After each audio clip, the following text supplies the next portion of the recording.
ever notice that we've been programmed to believe that sales is a man's world and marketing is a woman's world? But the truth is, women are natural sales leaders. Imagine this. You walk into a store and you're welcomed. You're not ignored. You're not pressured. There's a genuine connection. As you're looking in the store, you feel seen, heard, and understood through the products and services. They're exactly what you want. There's things that you didn't even realize that you needed or wanted, but they're there, and you just feel genuine connection. These are the keys to sales mastery, where you are creating offers that meet your potential clients and customers' needs. And women do this naturally. See, the truth is, we as female entrepreneurs have so much knowledge, buying experience that we can translate and apply to sales skills, sales strategy. So let me break this down. We know that women tend to buy more than men. I mean, look at any store. Let's just take Target, for example. There is more merchandise and more products catered to women, and they're at the front of the store, right? We can go through a number of stores, but women tend to buy more than men. What does that mean? That means we know how we like to be sold. We know what makes us buy. We know how we like to buy, when we like to buy. We know the environment in which we like to buy. We know how we like to be treated.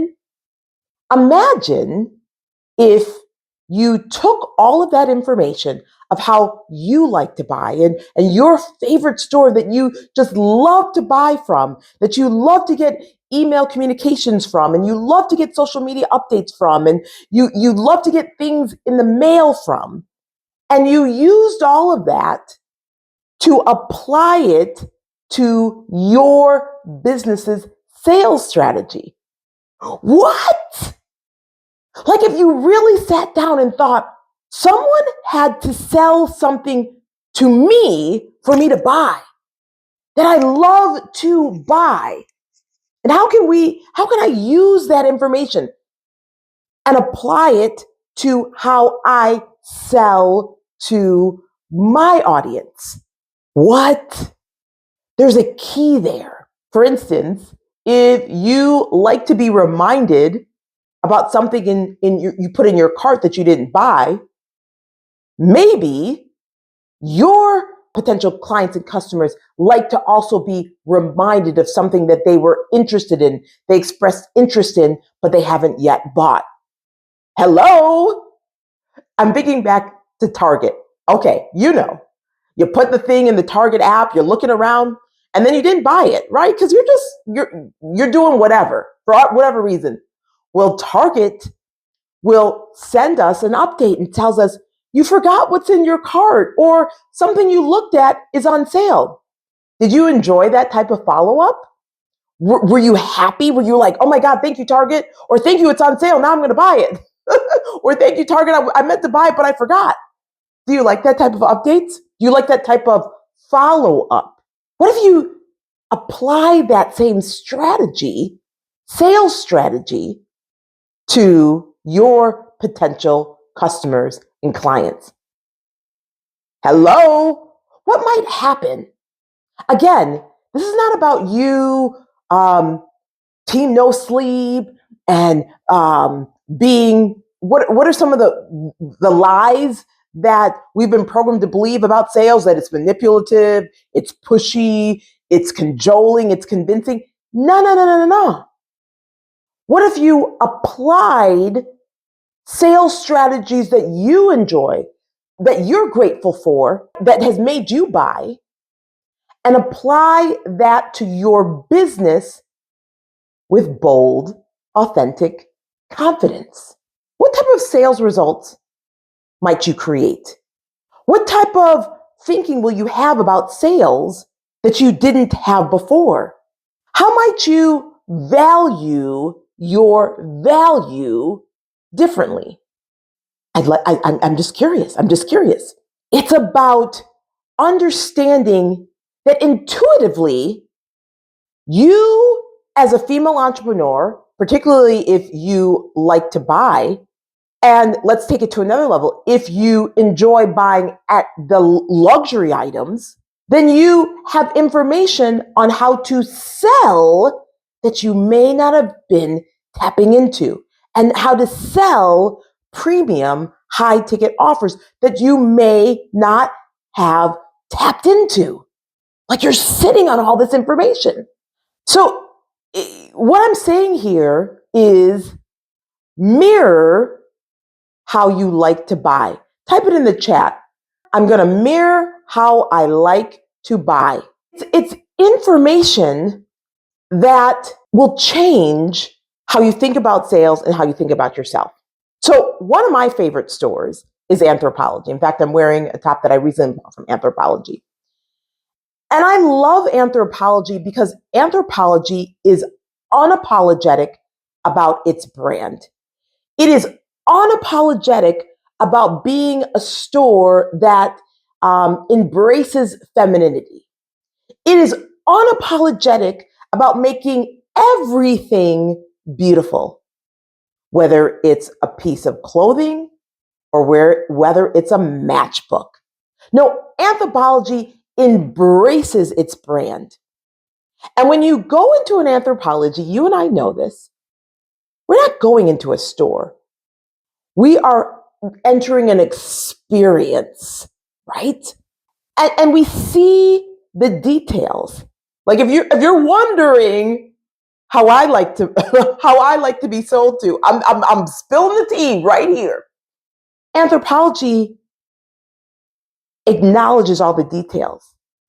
The tape, the bag, with sometimes fabric handles, with anthro on the tape. It's an experience. It's not about the products. It's not about the items. It's about the anthro experience, where you're welcomed in and you're given space. And then if you're holding items, they're going to acknowledge you and make your buying experience easier by bringing the items to the dressing room. Now, they also realize, sales psychology, that once we try the clothes on, we're more likely than not to buy it. And then they know to ask what our name is, so they can greet us by name, and they put our name on the dressing room. And this is a chain store, but they've taken this boutique feel. And so when we go there, it's like, "Hi, Althea, do you need anything else?" And then if we like it, they're going to make sure that they bring the items to the register. Why? Sales psychology. They don't want us to put those items back, because they know if we just continue in that flow. For those of us who like to have an estate sale type of feel, they have the sales room that we can go and enjoy. Anthropologie understands their customers so well that we walk in there, we're like, "Oh my gosh, I didn't know that I needed this, and I absolutely need it, and thank you so much." And we're so happy to buy. Why do I say this? What I want you to start to understand and embrace as a female entrepreneur who naturally should dominate in sales is just that we've been programmed to believe it's a man's world, is that you know how to see, hear, and have your clients feel understood. You know how to sell them in a way that you may not have already realized. I mean, just think about this. I gotta just tell another story.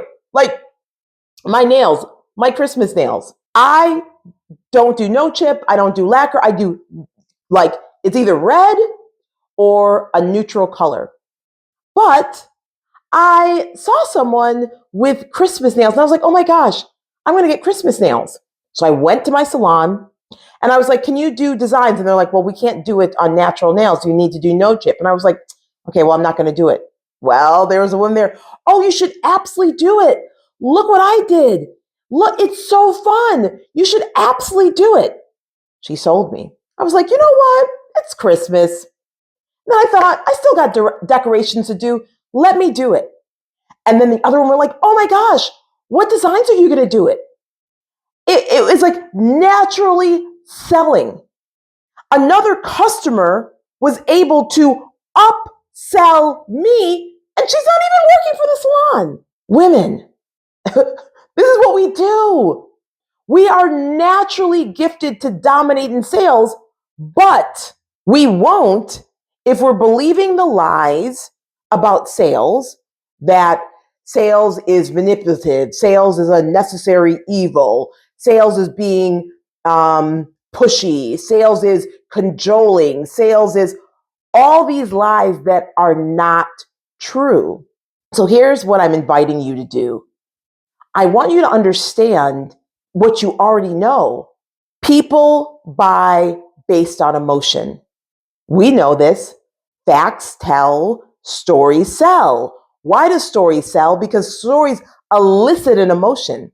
And we tend to be more emotional. We tend to connect on a personal, emotional level. We tend to naturally have the capacity to hold people's emotions. This is what we do. Hello? So this is why we are gifted to dominate in sales. We have to change how we think about sales. I want you to write it down. People buy one thing, and that's an emotion. People buy one thing, and that's an emotion.